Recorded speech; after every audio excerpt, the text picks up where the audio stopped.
welcome to I've Lost It News. I'm Penelope and this is Patricia. As you may have known, there have been many cases of workers from mobile phone factories trying to commit suicide. This is becoming a major reoccurrence in China's mobile phone factories. We have sent one of our co-workers over to China to go undercover to get some more information for us. They'll be living in the same conditions and manufacturing phones, laptops and iPads just like any other. Thank you, Penelope. Now over to you, Genevieve. Grace, and she works at the Apple factory in China. So how many hours or a day are you working in this factory? I'm in this factory for about 12 hours a day, and I only have 1 day off per week. That is on a Sunday. And I have 1 working day off a month. When do you start and end work? I start my day at 7:30 in the morning, and then I spend 12 hours in the factory. But it all depends on the amount of work I have to do. So how do you cope with such long days, sitting and doing the same thing for hours? I do it for the money because my family needs it. I don't have a choice. I left my home to come here to try find a job so I can send money back to my family. I am always tired after a long day because I don't really get any breaks, and when I do, they're not very long.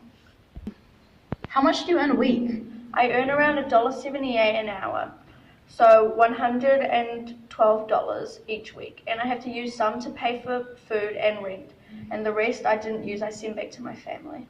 Where do you stay after you finish work?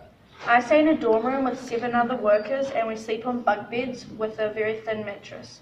In the building that we sleep in, we share a bathroom and a few toilets between over 200 other people. This amount you get paid for living situations, you think is the same for most other workers here?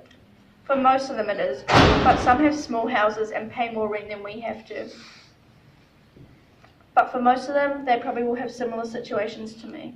Wow, that's a really long time to be working, and for the amount they get paid with the hours, it's very different from how we work here in New Zealand. Here are a few more questions Genevieve asked Sally, the undercover worker.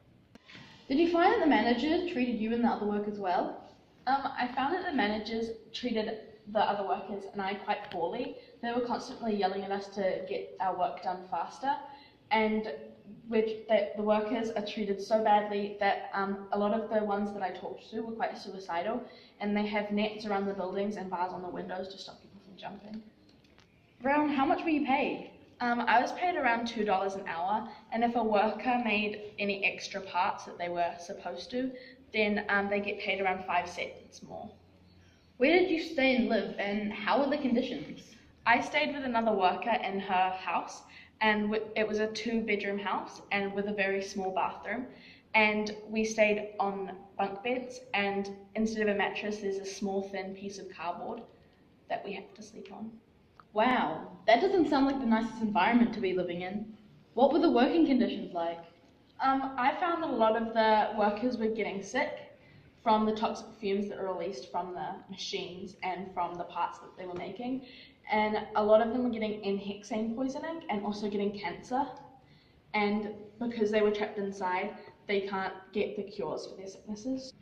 Is there any way we could help solve or change what's going on? Well, I think that if the parts are made better, or that the old phones from people are recycled better, like a way using e-waste or something like that,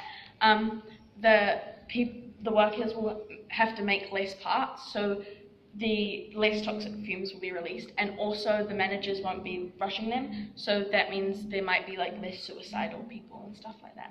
As you can see, we've moved to our outdoor studio. Now back to the story.